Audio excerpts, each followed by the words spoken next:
The big question now, what does this mean for the recent warming ties between Pyongyang, Seoul, and Washington, and helping provide some insight for us as current affairs commentator, Einar Tangen. Welcome. Einar, what do you make of all of this? Well, Mike, it's not unexpected. There's you need three things when you're trying to negotiate something like this. You have to understand the definition of what you're talking about. You need a timetable, and ultimately you need trust. And I'm afraid that all three of those elements are missing here.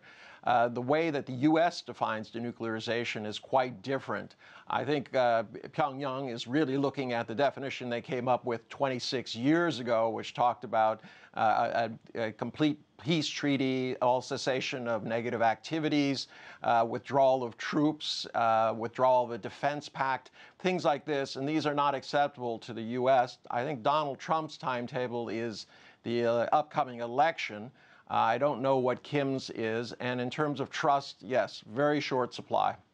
You know, the U.S. President was criticized quite a bit by Peninsula watchers who said, you know, you don't sit down with Kim Jong-un until you get some kind of firm commitment. And after the Singapore summit, things were really rather vague, no real firm commitments. And then, of course, there were the talks with Mike Pompeo in Pyongyang. He said that he characterized them as going very well. The DPRK had an opposite take. It seems like we're getting a lot of mixed messages. Where's the truth, I guess, in all of this? Well, the truth is there's an election coming up, and I think Donald Trump is trying to figure out how he's going to finesse this issue. So at this point, I don't expect much to happen. Yesterday, there was a meeting between the generals on the North and South Korean side, but there was no official communique. They talked a little bit about withdrawing sentinels from areas along the DMZ, but nothing official. So things are kind of dragging on. Meanwhile, it's clear that there's a lot of activity going on in North Korea.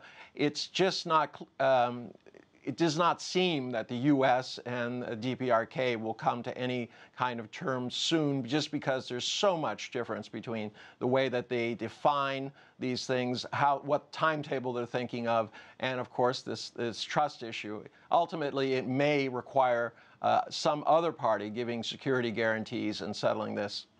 And of course, the question comes up, what kind of role can China play in all of this? Because they can certainly play a role in moving it in the right direction, but you see so much tension right now between the U.S. and China when it comes to trade. That's kind of muddying up the works in a way too, isn't it?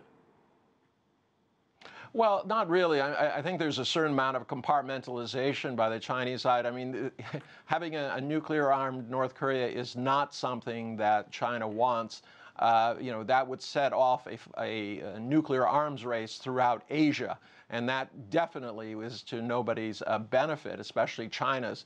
So China is still going forward on this. It's very hard to bring two sides together who have such different timetables, definitions, and trust deficits. Well, I'm going to ask you the tough question then. How do things shake out? Unfortunately, and we'll have to see. Donald Trump is facing a lot of pressure. Generally, during these types of situations, he goes on a Twitter tirade. I would imagine that he will switch from sugar to sour fairly quickly and start lambasting, going back to Rocket Man and name calling and things like that. But whether or not he will actually start hostilities, unknown. He certainly has been rattling his saber at Iran. We'll have to see whether he actually intends to carry through. Einar Tangen joining us from Beijing. Thanks so much for your analysis.